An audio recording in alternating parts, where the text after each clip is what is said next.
So who here would like to hear the embarrassing story of how I lost my virginity? All right. Okay, cool. I'm in a room full of perverts. Okay, all right. Before I get into that, I'd like to give you a little bit of context of who I am and where I come from. Raised in a relatively strict and conservative household, didn't talk about sex at all. And I don't really remember getting the birds and the bees talk. Maybe I just repressed it. That's entirely possible. And then growing up in school, sex education was just, penis, vagina, STDs. Nothing about the actual act of sex or how to build intimacy. But I did learn, that mitochondria is the powerhouse of the human cell. I have no idea how that relates to the clitoris, but I learned about mitochondria. Something else I learned when I was growing up was the man rules. Who here knows what the man rules are? Okay, like 3 people. All right. Okay, so for those of you who don't know, the man rules are quite simple. Don't be weak. Don't be weak, don't be vulnerable, don't be emotional, don't cry. Be strong, be powerful, be dominating, be horny, have lots of sex. Basically, just be an aggressive walking hard-on. High school, that's easy, but when I was in high school, my sexuality was still always met with judgment and confusion because we never talked about it in school or at home. It was never normalized. So the way I learned to grow up as a man was the only emotions I could feel were aggression and confused horniness. So I was also a really geeky kid. I'd wear T-shirts tucked into my jeans. It's not tucked in today. And I didn't wear a belt. I'm wearing a belt, so I've made a couple steps forward. Big round glasses, comb over. All the girls that I was always interested in, as soon as they found out that I was interested in them, they would make fun of me, like all the time. So I lacked a lot of confidence and a lot of self-esteem, especially around women and sex. When I was 17, I got out of the army, when I was 17, left high school and joined the army. And that place is a magnifying glass for the man rules, like, holy cow. So I'd always been quite masculine, direct, and somewhat confrontational, which fits the army culture. But I've also always been very empathetic, intuitive, and as a result, quite sensitive. And that was beaten out of me in the army. Sensitivity doesn't align with the culture. So basically, I learned to shut down my emotions. As soon as I'd feel an emotion that wasn't aggression, strength, or some kind of horniness, I'd just turn it off. Now, I completely understand, and there is a need for emotional resilience and strength in the Army, just based on what it is that we are trained to do and see. But outside of those environments, there's a healthy way and an unhealthy way to manage our emotions. And a lot like a large number of men that I've met, I learned the unhealthy way. I became emotionally ignorant. I hardened my ego so that I could be perceived as strong. And naturally, that set me up for a lot of failure in my relationships, as you'll see in the story of how I treated the woman who I gave my flower to.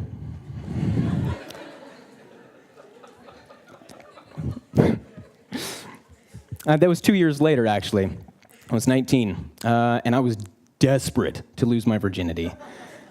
So my buddies and I were out at the bar. It was AJ's Hangar in Kingston, Ontario. And I heard a yes. Oh, yes, awesome. So I was there, and I was a few drinks deep, chatting up this girl who I really didn't find all that attractive. I'm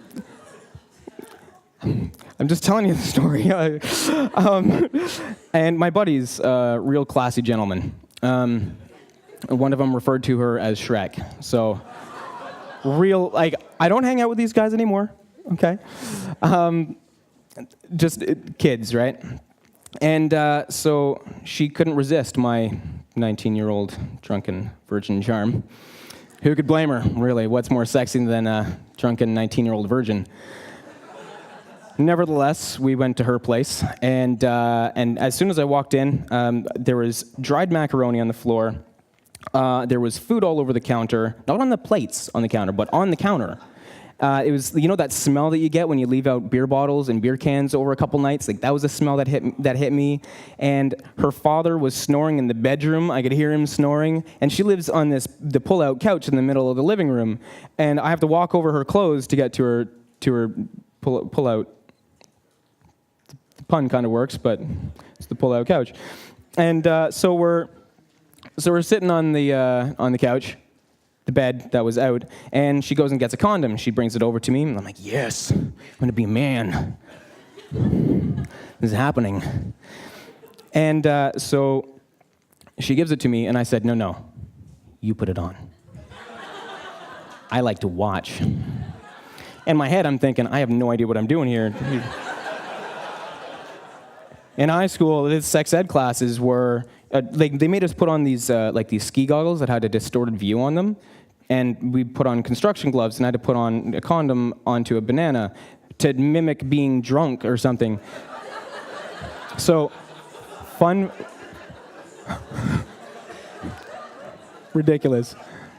So, fun fact about Ryan, my dick isn't curved like a banana, and I didn't carry construction gloves when I went to the bar, so I was really ill-prepared. Oh yeah, the other things that we learned in the sex ed classes were STDs. I was just prepared to get an STD and to have my dick fall off. That's how ridiculous the sex ed classes were. So I'm sitting there and I'm shit scared. She puts on the condom, and dead serious, I looked her in the face, I looked her in the eyes, and I said, do you have a second condom? She looks at me like I'm crazy, because clearly I am. And she goes over, she gets another condom, she brings it over, I put it on. It was like a scene from 40-Year-Old Virgin. She's like, over the balls? I don't know. And so we have sex. Lasts longer than, it was like 5 to 10 minutes, but I was also really drunk and wearing 2 condoms, so.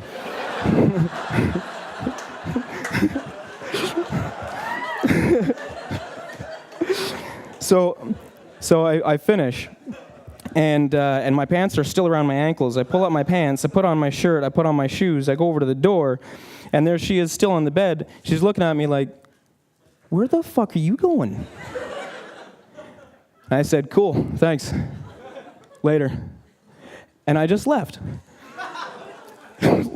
Horrible. It was really, really horrible. And the thing is that I left so quickly that I still had an erection as I was leaving. So I'm walking down the street, and then I realize I still got the heart on, and then I'm like, wait a second, I'm still wearing my condom.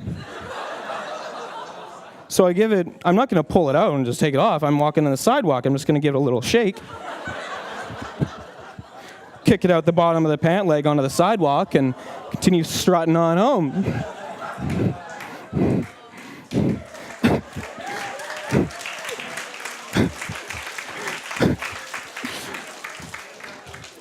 So that's how I lost my virginity. I didn't have sex again until I was 21, probably for a good thing, for a good cause. So obviously, clearly, completely oblivious to my partner's experience and completely oblivious to like what sex was and how to do it. So I quickly realized, I thought that as soon as I'd have sex, I'd finally be confident. I'd finally be valuable as a man. I'd finally, be a man. And I quickly realized that although that I felt good at first, nothing changed. That initial thing just kind of went away. I still lacked confidence and self-esteem. And I was in this culture that practically punished emotional intimacy and awareness. So where would I go to get my intimacy and that validation that I needed? Turn to women and sex. Ultimately, I needed love and connection, and an internal source of confidence, but I wouldn't figure that one out for years. So instead, I trudged along, looking to get laid, to get my intimacy and validation fix. And so I learned about pickup artists, and I learned ways to go and get laid so I can go and feel good about myself. And then I'd learn all the secret techniques to make her orgasm the hardest, bro. From like ridiculous magazines that you get in Shoppers Drug Mart and pornography. Yeah, I know some other people have definitely read those. So okay, good. I'm not alone. What was I saying? By the way, I've got a little bit of ADD, so every now and again, if I lose my spot, I might ask someone to say the last word that I said to get me back on track.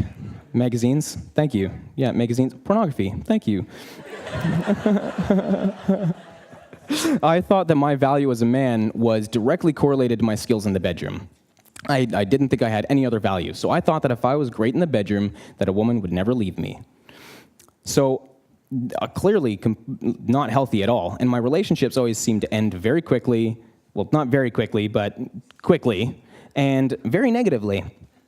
And so I started to hate women because I never felt fulfilled.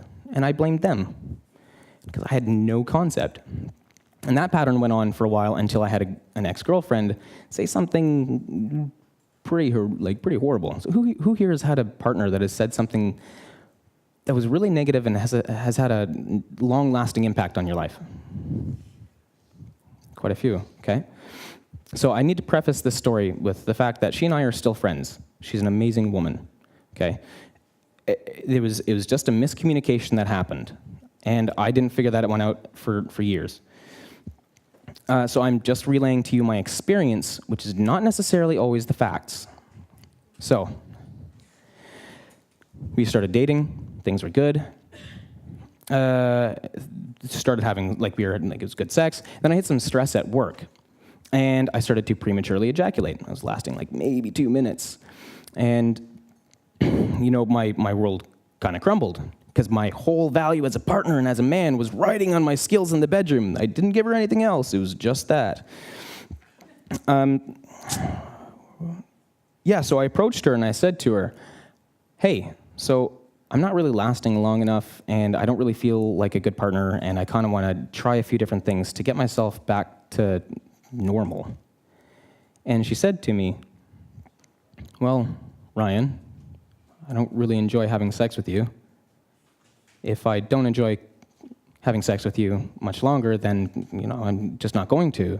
So whatever it is that you're going through, you're going to have to figure it out on your own. Ugh.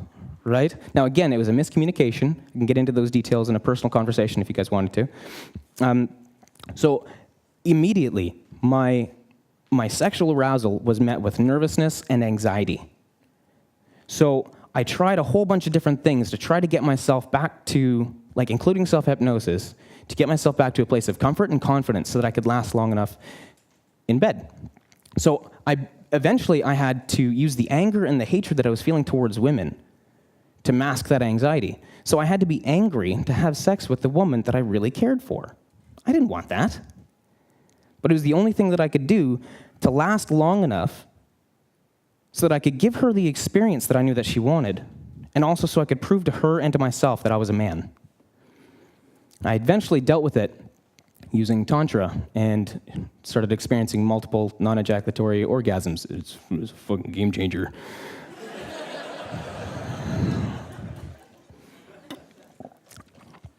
But that anger that I was feeling was still there, even though I intellectually knew it was wrong. And that's when the penny dropped for me, and I learned this lesson that would completely transform my life and relationships forever. Cliffhangers. That lesson was that I was the only common denominator in every single relationship, experience, and emotion that I brought into my life. It's not exactly easy to admit. So I had to realize that the generalizations that I was making, that all women are crazy bitches, they're all going to hurt me, it's all bullshit. It's all complete bullshit. And I'm the problem. It's not easy. And then I dove into self-reflection, personal growth, started making some changes to how I treated my partners, and my relationships really improved. My partners were a lot happier. So that made me a little bit happier, but I still was treating myself like crap. So I still wasn't feeling all that good. I still wasn't happy. In 2010, I applied to the Special Forces in Canada. It's the JTF2. And I got accepted to go to Hell Week. Now, to give you an idea of what Hell Week is, it's all cotton candy and rainbows. Yeah. Now, they basically test your breaking points and then see how you handle yourself. So they test your fears for height, enclosed spaces, darkness, the unknown, pain, drowning, all while putting you through mental acuity tests. So the selection was 7 days long, and the day before it started, I learned a lesson. You don't freeze chicken, and then thaw it, and then freeze it again. Just wait. And then thought, okay, and then freeze it again. And then thought, do that 2 more times, cook it and eat it. So I got food poisoning the night before it started. So I only made it to day 3. Still beat out a third of the guys, but on day 3, my body, I was just collapsing, and then they just said, go, you're done. So my life kind of crumbled. I thought what I was supposed to be came all crashing down. Then a couple months later, I broke my ankle, broke up with my girlfriend, got posted to a city that I hated, in a job that I hated, with no friends. That's a recipe for depression. And that's exactly what happened. I slipped into a depression. And during that depression, I applied to search and rescue, which is another department in the military. Now, I realized the special forces wasn't quite right for me. Search and rescue felt right. So I got accepted into their selection, into their Hell Week, and their Hell Week is 15 days long. Yeah. This time, I made it to day 12. Still, in my mind, failed. So my whole life came crashing down, and I kind of hit rock bottom. And when I got home, I started dealing with erectile dysfunction. Oh, great. Let's throw another thing into my collapsed universe. Okay. And it was hormonal at first because it was depression. That's what depression does to you. It fucks with your hormones. But then, because every aspect of my identity had been completely torn away from me over the last 2 years, I started dealing with performance anxiety too. So finally, when I was able to deal with it with the hormones, then it was performance anxiety that I was dealing with. Now, these challenges actually wound up being my biggest opportunities. And it's funny how that works. I realized that my ego, that had been completely ripped away from me, meant nothing. It was a smokescreen. But that's what the man rules had taught me was my value as a man. I was taught it was my ego. And I realized that it's the hard way, that it's actually the complete opposite. That, I misunderstood ego to equal strength and confidence, and I learned the hard way that it's actually the opposite. See, ego is an external validation for a desired identity. So when there's a break in the ego, there's a break in identity, and that's why it hurts so much. But confidence is an internal source for identity, so it can handle the break in the ego. It still hurts, but it can handle that break. And it wasn't until I had a 3-year period where every aspect of my ego and sexual ego was left completely destitute that I had the opportunity to recognize that source of internal confidence. So I dealt with premature ejaculation, erectile dysfunction, performance anxiety, and a whole shit ton of bad relationships that ended very, very negatively. So I dealt with those by shifting my mindset from emotional ignorance and ego to emotional resilience. And it was then, I hold my breath. So it was then that I was able to actually start building up my internal strength. And I started, I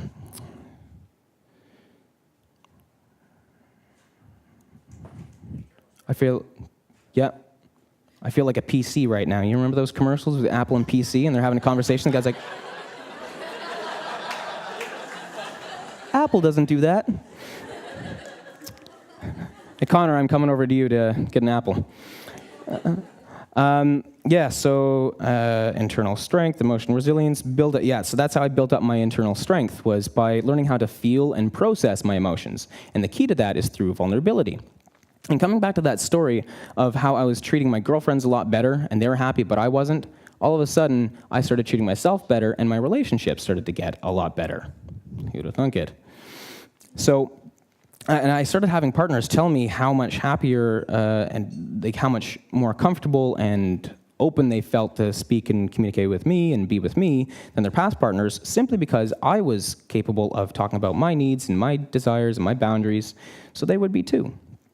And I discovered that a benefit to a woman who feels heard and cared for and feels like she can be herself, she's going to love you with reckless abandon. And for the guys, she'll sex you with reckless abandon too. So I learned that strength of an individual is through emotional resilience. strength of a bond, of a relationship, is through emotionality and vulnerability. But the only way to be strong enough to experience that, we need to be strong enough to handle our own emotions and feel them and process them. So again, it came back to me. I was the solution. And I often wonder now, like, where I would be now had I known this stuff when I was a kid. If I had grown up with this knowledge, how much happier would I have been? How much more joy would I have felt? How much more joy would my partners have felt? How much less pain would I have felt? How much less pain could I have helped my loved ones feel if I had known this stuff? And if only society had been a little bit stronger to teach me these things when I was growing up. So I used to use sex as validation. It was pleasurable. Yeah, it was good. But it wasn't really enjoyable because it was always shrouded in stress. Now, well, I like it. Yeah. And the quality of my sex life and my relationships is a byproduct of how I treat myself. So I'd like to leave you with a couple questions, some more homework. Besides hormones, what are some of the reasons for you to want to have sex? There's no right or wrong answer. Maybe there isn't any other reason. It's good to consider. Second question, what are some common patterns and results that you're seeing in your partners and in your relationships? And how are you impacting that? And third question, where would you like to improve the most in your intimate relationships? What kind of impacts, what kind of relationships would you like to have, and what are you going to do to get that? So my name is Ryan Thomas. I'm the co-founder of The Intimate Lifestyle. It's a new company. That's my story. Thanks for listening.